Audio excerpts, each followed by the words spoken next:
Excellent, thank you. So, as Keith mentioned, I'm wearing two hats today, if you will. I am the operator of AS28715, which runs UK tour exits, and I am an OpenRightsGroup technical volunteer. I do not speak in any way, shape, or form on behalf of the OpenRightsGroup, so if I were to say anything mean about an MP or something, it is not their policy. So, for our international colleagues, and for those who might not be aware of the history of UK internet censorship or filtering, I'm going to take you through a quick tour of the past 10 or so years of headline things that have happened. Now, in 2004 is the most notable change in how the internet was filtered in the UK with the introduction of clean feed.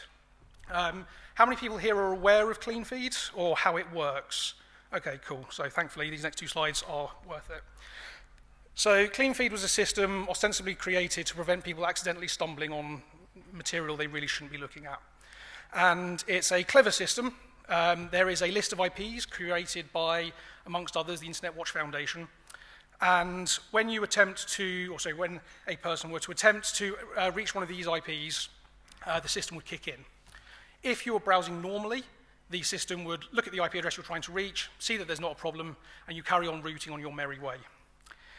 If, however, you are trying to reach an IP address that has been flagged as containing illegal content, you transparently routed through to a proxy. The proxy would then attempt to look at the URL, the full entire path of the URL, and then would do something naughty. It would either spoof a 404, as we saw with the Wikipedia problems, or it would just drop the packet silently and do some other weird and wonderful things. Now, as soon as this was introduced in 2004, many people were like, this is a good idea. We're trying to prevent people from reaching illegal imagery. Nobody wants that to happen. It's a horrible thing. But the list is secret, and you can drop people's traffic and pretend that there's an error. That's a bit worrying. But as you can imagine, anyone that started saying, this is a bit worrying, this is internet censorship, was shut down on the idea of, oh, you're allowing paedophiles and nasty people to do nasty things, why are you defending them? And so the arguments are very difficult to have, and it kind of faded away. But thankfully, we have a BBC archive where someone did say, this is looking like the start of a slippery slope.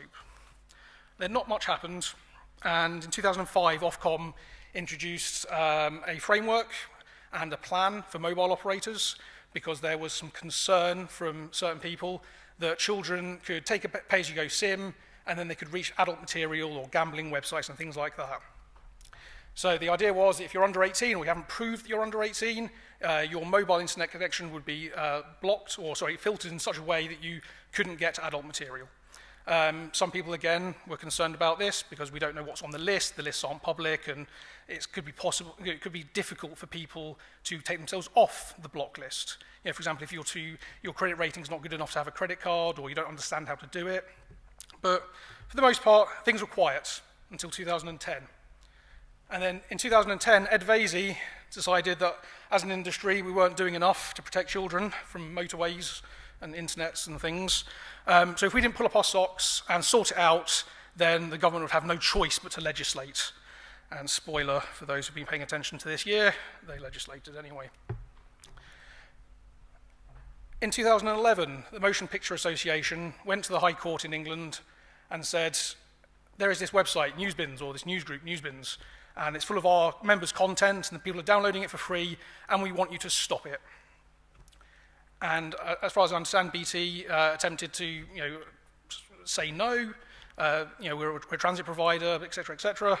But the Honourable Justice Arnold said, well, you have a censorship system, so you can block stuff. Therefore, I order that if you use your clean feed system to block Newsbins, then you've fulfilled this court order. Hot on the back of that, in 2012, there was another ordered block, again from Justice Arnold for the Pirate Bay, and this was picked up by BBC and other places. Now it affected all of the major ISPs. And just for a little bit of levity, the top Google image search for Pirate Bay block is that. So, fast forward to January 2014. As an industry, we've pulled our socks up, we've introduced parental filters. Woohoo! And minor problem, as you can imagine, people in the UK don't want their internet filtered. and nobody had really signed up for it. The numbers are in single digits for the vast majority of ISPs that implemented it, apart from TalkTalk, who I believe had offered this as a value add for at least 2 years before the government started pushing people to have the parental blocks. So they're there with 36% market penetration. This then resulted in Parliament, or David Cameron, etc., demanding an unavoidable choice and default on. And this required people to actively say, oh, you've turned on web filtering, I would like you to turn this off, please, because I need my porn, which obviously unsettled a few people, and we'll get onto that in a moment. July 2014, blocked.org.uk relaunches. And this is what I'll mostly be talking about at the end of this history bit, and then moving on to Unni. And then, as per the spoiler earlier, in April of this year, the Digital Economy Act became law, and the British Board of Film Censors, to use their original name, can now, oh wow, that's really squidged up. The BBFC can send you a notice, and this notice can say, this website is infringing the Digital Economy Act. They are not putting age verification on their websites, therefore you will block them. They don't have to provide any more information other than that. They can give you specific directions as an ISP, but they can simply just say, we are the BBFC, we are the age verification regulator, you will now block this website. So despite everyone putting in the parental filters, despite putting in clean feed, despite doing all these other things that government was pushing us as an industry for, they've gone and legislated anyway. So now, if the AV deities will be kind to me, we have a little YouTube video that accompanied the launch of Blocked, or the relaunch of blocked.org.uk. Hopefully a little bit of levity regarding asking your ISP to turn off the porn filters.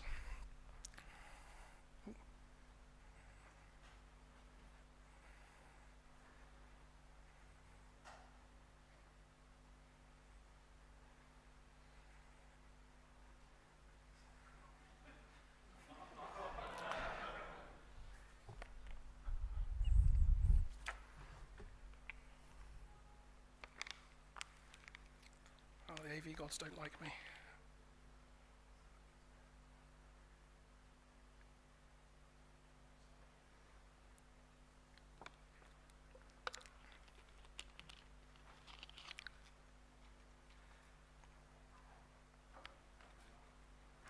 Maybe.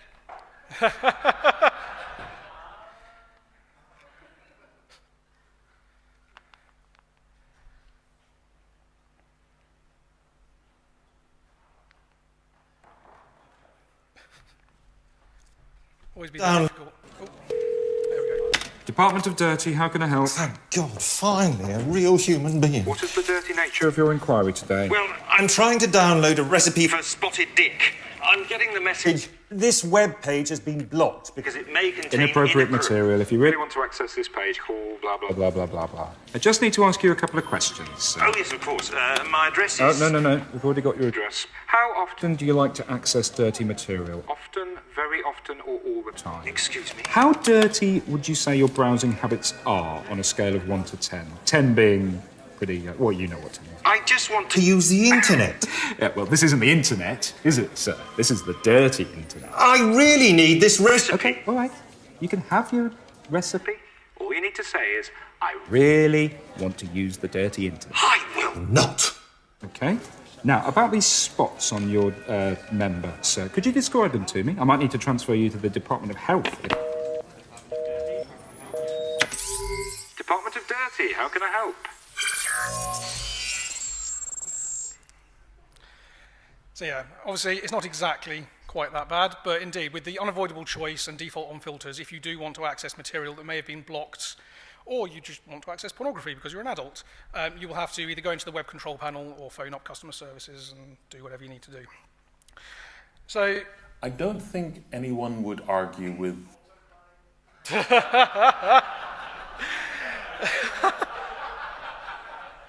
those AV deities are weird. So, July 2014, block.org.uk relaunches. But before block.org.uk relaunched, there was actually a project called Boulder Eyes.co.uk, which was inspired by a gentleman from the 19th century, Thomas Boulder, who decided that Shakespeare was far too racy for 19th century women and children, And thinking of the children, he censored Shakespeare. And now there is the verb to Boulder Eyes, which is to censor material that is inappropriate for kids. So BoulderEyes.co.uk was the web front end for an Android app to crowdsource internet filtering data. You would submit a URL to the website or via the app. It would then send it out via Google Cloud Messaging to all of the phones that had the app installed. It would crawl that URL, detect filtering data, and then report back.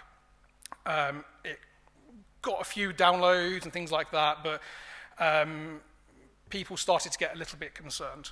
So there was a concern from some of my friends and family that I was about to be, as an individual, going to be the curator or possessor of this database of illegal websites. And it's a curious thing that people think there is an idea that a website can be illegal and that having a text file containing that URL could be illegal. But also, I was finding that users were installing the app because they liked the idea of helping crowdsource visibility of this issue. But when during the informed consent splash screen, they were told that their phone would be crawling URLs, they were then concerned that they would be put on a list if indeed one of those URLs would be something that was actually illegal or something like that. And to try and mitigate this, I used HTTP head requests, but it turns out that a lot of the filtering engines discern between a head and a get, and so it didn't work. And then finally, a few people, or one or two people, said, there's a provision in the Copyright Design and Patents Act regarding databases. Have you considered what will happen if you manage to get such a complete image of all the URLs and their categorizations, and you publish this or whatever, and then one of the web censorship firms comes on and goes, well, you've stolen our database. Probably a very unlikely situation, but it was still something that somebody mentioned to me. And so, as an individual, I was concerned. I didn't necessarily want to be stuck in that hot water. So I started looking around. Looked at the EFF, which is an American version of the OpenRightsGroup, Electronic Frontier Foundation. And I found blocked.org.uk. I'm not sure how well it's going to show up there. But this was a web page where you could submit a URL to the OpenRightsGroup, and then they would quite literally boot up a pay-as-you-go phone, put in a SIM card from one of the mobile vendors, browse the website, and then go, yep, that website is blocked, it probably shouldn't, and then they'd contact the ISP in question. So a very manual process, and not much visibility back up to end users or things like that. So in December of 2013, I wholesale gave all of the code over to the OpenRightsGroup, and it's on GitHub, so if you're so inclined, you can have a look. And from December 2013 through to July 2014, people that are far better at PHP and things took this rather rudimentary thing and made something much better. And it's this much better system that I'm going to take you through now. So if you go to the blocked.org.uk website, you'll see the much nicer page there. Put in your URL, and it will instantly send that URL down to a collection of Raspberry Pi computers that are physically connected either to ADSL lines or with 3G dongles to mobile vendors. In some cases, there may be Raspberry Pis that are on the same vendor multiple times if that vendor has, for example, 3 levels of filtering, so adult, reasonably safe, or teenager safe, or whatever, and super locked down. So we can get a better visibility of the gamut of the options that are available there. These Raspberry Pis will then query the URL, they'll get back a response, and then they'll send that to our database. Also, when I say our, obviously not a representative org, it's just sometimes they fall into that. And then you'll get this web page here telling you the results. Green is obviously it's never been blocked. Red is currently blocked. And orange is it used to be blocked and it's not anymore. And if you look at the very top of the page, you'll see that I did a search for Pornhub. Now, for any of you that might think to browse that, it is indeed not safe for work. But notice there is an orange bar there. I'm not sure how well it's going to show up on the slides, but that bar is for the ISP TalkTalk and their filtering system under the categorization of Kidssafe. Now, I checked it just this morning, and it is still unblocked, according to the results. But this could be a false positive, or a false negative, sorry. So, and I'll get into that in a moment. So how does OpenRightsGroup detect these blocks? There is a giant blob of JSON on the GitHub page that's formatted like this. We have the name of the ISP, and then a bunch of regular expressions that matches the URL or the body of the page. Now, most internet filtering within the UK will spoof the DNS reply or inject a HTTP 302 and bounce you to a block page. So with these ISPs here, there's a collection of different block pages. And obviously, we occasionally have to crawl and update the config file when any of these pages change. You'll notice that EE uses Amazon S3 for a static block page, and Vodafone has their own system. And then some of the other ISPs actually inject information into the body. Now, this isn't brilliant. You know, there could be some very clever stuff going on, that it injects a 404, or it just drops the packet, or it redirects you to a website using a 301, or returns a 200 and does something weird and wonderful. And we wouldn't necessarily detect that, which could be the problem with the Pornhub Kidssafe situation. So when or if the OpenRightsGroup probes aren't sufficient, there is also Unni, and Unni stands for the Open Observatory of Network Interference. This is a Tor project offshoot, if you will, and it is far cleverer. As you can see here, it will try and do web connectivity tests, DNS tests, HTTP header tests, and a whole bunch of other things, which I'll take you through now. So general web connectivity, obviously you need to resolve the domain using DNS, you then need to make a TCP connection, you then need to do a HTTP connection, and then you get back some data. Any one of those things can be interfered with by the ISP. So for the DNS test, it will try and directly talk to Google, 8.8.8, and then it will try and use the normal ISP's DNS servers. Obviously, there is software out there that will intercept the DNS request, redirect it to the ISP's DNS servers, or respond back with a spoofed response and drop the other thing, such as the awesomeness that is UDP. And GeoDNS can sometimes cause issues as well. I forgot a rather important point about Unni. It utilizes Tor to tunnel through the tested network to reach control servers or to make queries directly as well to compare. So it can sometimes, if for example it's going through Tor, exiting in Russia, it would get obviously a different GeoDNS query than if it talked to the ISPs directly. HTTP host header. There are some filtering engines out there that will quite happily resolve the DNS, or you've cleverly updated your hosts file and you've made a plain text HTTP request. The engine will inspect the HTTP, notice the HTTP header for example, Pirate Bay, and then go, something's going wrong here, inject a 302 or kill off the session or whatever. So Unni is quite clever. It will attempt to connect to the censored site, realize there's something wrong, and it doesn't know whether it's the filtering engine is being clever or whether it's just matched the IP address as well. So it will try and connect to a clean IP on the control server and inject the HTTP host header for BBC and then Pirate Bay or whatever. And it will, if obviously you are connecting to a clean IP that has never ever been connected to the Pirate Bay or Pornhub or whatever, and you're still getting blocked when you send the HTTP host header, then you know that there's a middle box there causing issues. Full HTTP requests. So let's say that even if you send the HTTP host header, you still, that all works, but something's still not quite right. You can do a full HTTP request through the Tor control node and through the normal channel. Compare the size of the HTML that comes back, or the entire the HTTP body. It could be an image, or it could be JSON or whatever. Headers or things like that. Now, this does cause problems and false negatives when the ISP page is blocked, and if you're going through the Tor exit, then Cloudflare or some other system will go, you've come through a Tor exit, you're very naughty, and throw you a captcha that you can't solve. So that causes a fair share of false negatives or positives. And then this one, I quite like this one.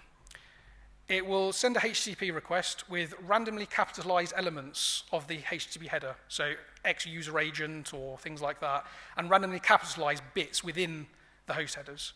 Most interception boxes, it seems, will normalize those headers and make them all lowercase or all uppercase, or inject its own. So we make this really strange HTTP, it's perfectly legal, but really strange HTTP headed things over to the control box, and if what we get back is not what we sent, we know there's an issue.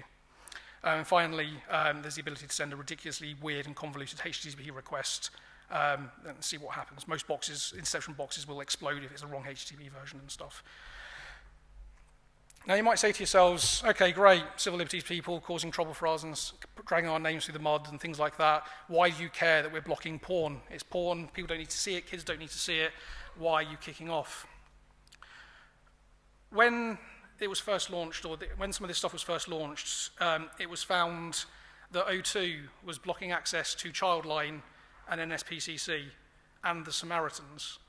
So can you imagine that you've got your pay-as-you-go phone and you're having problems, whatever it may be, and you try and reach the Samaritans or the NSPCC or Childline, and you've been blocked for your safety. It doesn't really work.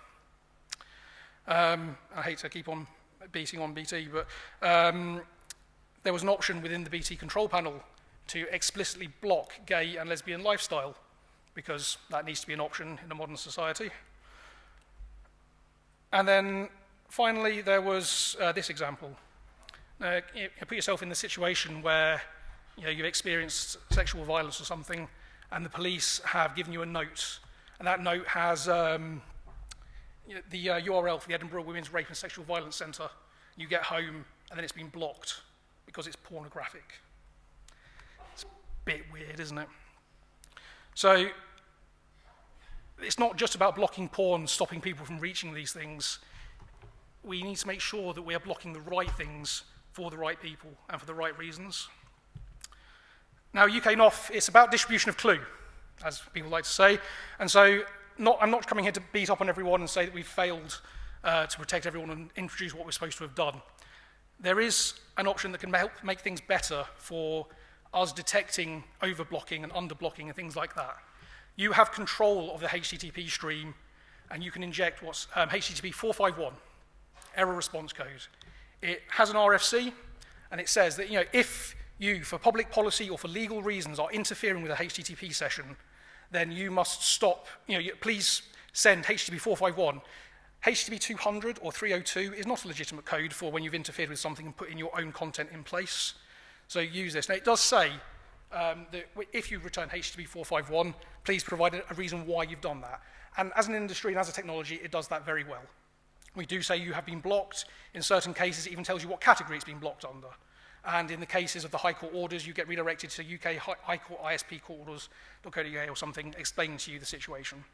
And the last extract I've taken from the RFC is, although I'm imploring you to, if you have any way, shape or form of influencing how the filtering technology happens at your company, we can't rely on HTTP 451. But if you can help put it there, then it makes our lives a little bit easier. Now, I've only got 2 minutes left, but very quickly, some of you may have turned, you may have turned off, and you're muttering to yourself in your best Judge Dredd voice, "I am the law. I am my own ISP." Or you're sitting there as the ISP for Tor exits. There's Tor, there's Proxies, there's VPNs where I can just turn it off. The Twitter account Girl on the Net has a very good blog post about why that is a bad attitude. And even though I like to say, well, I am my own ISP, I run Tor exits, I run Proxies, etc. There's a guy that got arrested in Russia for running Tor exits. Somebody posted a funny video to a forum. He's been arrested for terrorism. Not far from here, a gentleman in 2014 was arrested for running a proxy website, immunicity.org. Spoiler, the police no longer own that website. Apple banned China banned VPNs because it was illegal. The lovely walled garden that is Apple pulled all the VPN apps from their store. And turning it off. Well, as I mentioned a little moment ago, if the High Court has told your ISP or told you that you must block this, this is not a filter that you can turn off. So we need to try and make sure as an industry that, yes, we have pulled our socks up as we were asked in 2010, and we have tried to make the internet safer. We've also made it worse. We are on league tables now with places like Iran and China for web filtering, but we can add some transparency by using HTTP 451 and other things like that. So thank you very much. Any questions?